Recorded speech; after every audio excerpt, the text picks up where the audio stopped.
Bonjour, bienvenue sur Lecture non classée. Ici la SF, c'est du sérieux, hein.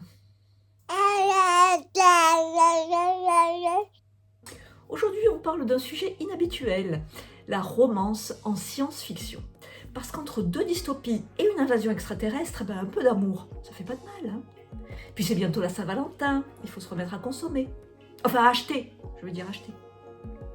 Première partie, les prémices de la romance en SF, les pionniers du genre. On remonte aux origines avec des œuvres qui ont posé les bases d'une SF où l'amour s'invite dans des contextes souvent inattendus. Frankenstein de Mary Shelley en 1818, bien que souvent considéré comme un roman d'horreur, il introduit des thèmes de romance tragique où le monstre cherche désespérément amour et acceptation dans un monde qui le rejette. L'Ève future d'Auguste Villiers de l'île Adam en 1886. Ce roman visionnaire raconte l'histoire de Lord Ewald, un aristocrate désespéré par la superficialité et la médiocrité de sa fiancée, Alicia Clary. Il sollicite Thomas Edison qui lui propose une solution révolutionnaire, remplacer Alicia par une androïde parfaite, Adali, dotée d'une intelligence artificielle et d'une beauté idéale. À travers cette intrigue fascinante, Villiers de l'île Adam explore les thèmes de l'amour idéalisé, de la technologie au service du fantasme et de la quête d'une perfection inatteignable, anticipant les réflexions modernes sur l'intelligence artificielle et les relations humaines.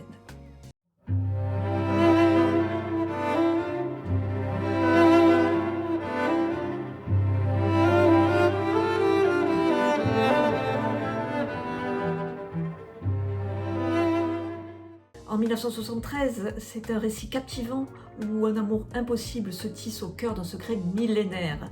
L'auteur y mêle aventure, science et passion tout en explorant la possibilité d'une vie éternelle et les sacrifices qu'elle implique. Deuxième partie, la romance dans les dystopies. Amour sous surveillance. La romance en SF, c'est aussi des histoires d'amour impossibles, étouffées par des systèmes oppressifs. 1984 de George Orwell, sorti en 1949, Winston et Julia vivent une romance clandestine dans un monde où tout est sous contrôle. Leur relation incarne la dernière lueur d'espoir face à l'oppression d'un régime totalitaire. Mais peut-on aimer sous l'œil constant de Big Brother? Nous, d'Yevgeny Zamyatin en 1924. Dans cet univers glaçant où les émotions sont considérées comme dangereuses, l'amour devient un acte de rébellion. L'écrivain décrit un futur où la société cherche à éradiquer toute individualité, changeant la romance en un défi existentiel. Love Star d'Andrisner Magnusson en 2002, l'histoire d'amour se concentre sur deux jeunes personnages, Indridi et Sigridur.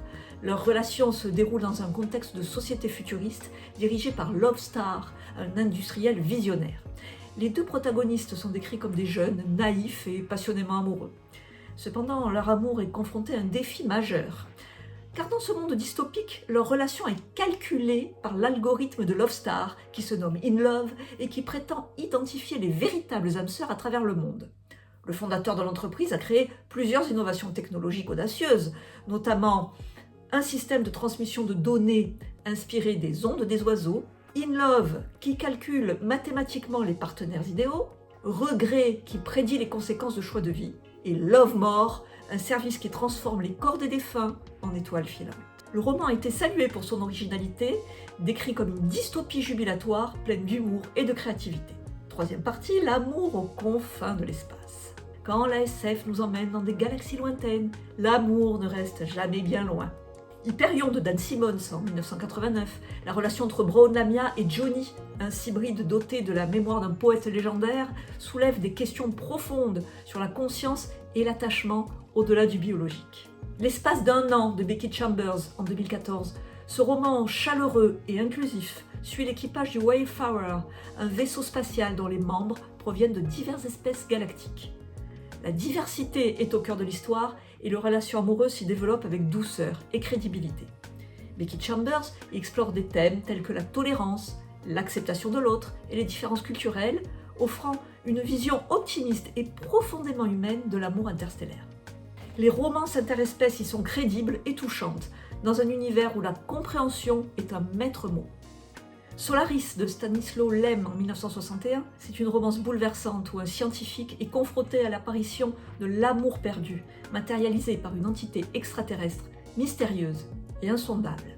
Quatrième partie, robots et intelligence artificielle, l'amour est-il programmable? De l'androïde au programme informatique, la SF explore des relations où la frontière entre le réel et le virtuel s'efface. Les androïdes rêvent-ils de moutons électriques de Philip K. Dick en 68. Ce roman emblématique pose des questions existentielles sur la frontière entre l'humain et l'artificiel, à travers la relation entre Rick Descartes, un chasseur de primes chargé d'éliminer des réplicants, et Rachel, une androïde à l'apparence et aux émotions troublantes. Leur histoire illustre l'incertitude de l'identité et du libre arbitre, tout en explorant la solitude et le besoin de connexion dans un monde post-apocalyptique. Adapté sous le titre Blade Runner, ce chef-d'œuvre continue d'influencer la manière dont nous percevons la romance et la technologie. La fille du savant fou de Cassandra Rose Clark en 2013 est un roman de science-fiction qui explore une relation peu conventionnelle entre une humaine et un androïde. L'histoire se concentre sur Kat, la fille d'un scientifique, et Finn, un androïde sophistiqué initialement conçu pour être son tuteur. Au fil du temps, ce qui a commencé comme une relation élève-tuteur se transforme en une connexion plus profonde et complexe. Autonome d'Annaline Newitz en 2017, cette histoire d'amour s'inscrit dans un contexte de science-fiction dystopique du XXIe siècle où les frontières entre humains et intelligence artificielle sont de plus en plus floues. Elle se développe principalement entre deux personnages, Paladin, un robot militaire, et Elias, son superviseur humain. Le roman explore de manière nuancée cette relation, montrant comment les sentiments peuvent émerger au-delà des barrières conventionnelles d'espèce et de genre. Les robots dans cet univers n'ont pas de genre intrinsèque et adoptent des pronoms par commodité de communication. 5e partie, de nouveaux horizons dans la romance SF d'aujourd'hui. Aujourd'hui, la romance en SF explore des identités multiples et des contextes inattendus. Comme précurseur, on a La main gauche de la nuit d'Ursula K. Le Guin en 1969, un récit qui explore l'amour dans un monde où le genre est fluide et où la compréhension mutuelle devient essentielle à toute relation. Un souvenir nommé Empire d'Arcadie Martin en 2021 est l'histoire d'une rencontre culturelle et de la manière dont on peut tomber amoureux d'une culture autre, malgré tous ses défauts. L'imago, cet implant cérébral qui transporte la mémoire des morts, est un élément central de l'intrigue, très politique et foisonnante. Les deux héroïnes, Dzmaré et Trois Posidonie, apprennent à se connaître jusqu'à l'histoire d'amour. Gideon la 9e de Tamsin Muir en 2019, nécromancienne, lesbienne dans l'espace, paf! Ce roman de science-fantasy qui inclut le space opéra et l'horreur a remporté le prix Locus du meilleur premier roman en 2020. L'écriture de Muir est saluée pour son humour noir, ses personnages complexes et son univers riche et sombre. Apprendre si par bonheur de Becky Chambers en 2019, l'histoire suit un groupe de 4 astronautes en mission d'exploration de 4 exoplanètes potentiellement habitables, situées à 14 années-lumière de la Terre. Le récit se présente sous forme d'une lettre écrite par Ariane O'Neill, l'ingénieur de l'équipe, adressée à la Terre. L'équipage représente la diversité humaine, incluant des personnes trans et asexuelles.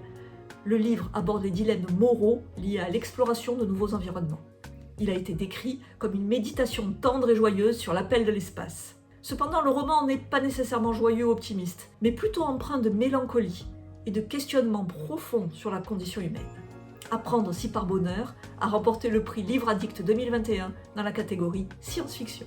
L'incivilité des fantômes de Rivers Solomon en 2020 se déroule à bord du vaisseau spatial Matilda, transportant les derniers survivants de l'humanité vers un hypothétique Éden après avoir quitté une Terre mourante. Le roman dépeint une société dystopique à bord du Matilda où un système de ségrégation raciale et de classe s'est instauré.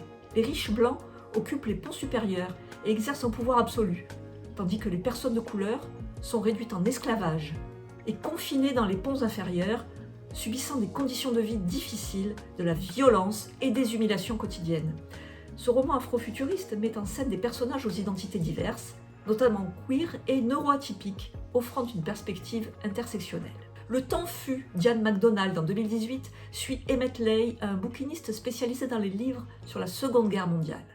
L'intrigue débute lorsqu'Emmett découvre une lettre d'amour glissée dans un recueil de poèmes médiocre intitulé « Le temps fut ». Cette lettre, écrite par un certain Tom à son amant Ben pendant la Seconde Guerre mondiale, déclenche une enquête fascinante. Emmett découvre des photos de Tom et Ben prises à différentes époques, mais montrant les deux hommes toujours au même âge. Cette anomalie temporelle le mène à travers divers conflits du XXe siècle, de la Première Guerre mondiale à la guerre de Bosnie. Acclamé par la critique, le roman a été récompensé par le British Science Fiction Award. En conclusion, la romance en SF, c'est bien plus que des amourettes entre deux phases d'hyperpropulsion. C'est souvent un moyen d'interroger notre rapport à l'autre, à la technologie et à nous-mêmes. Et c'est comme un trou noir. On ne sait jamais vraiment où ça va nous mener. Oh, mais c'est fascinant. Alors au revoir, à bientôt. Et n'oubliez pas, la littérature SF, c'est un piège.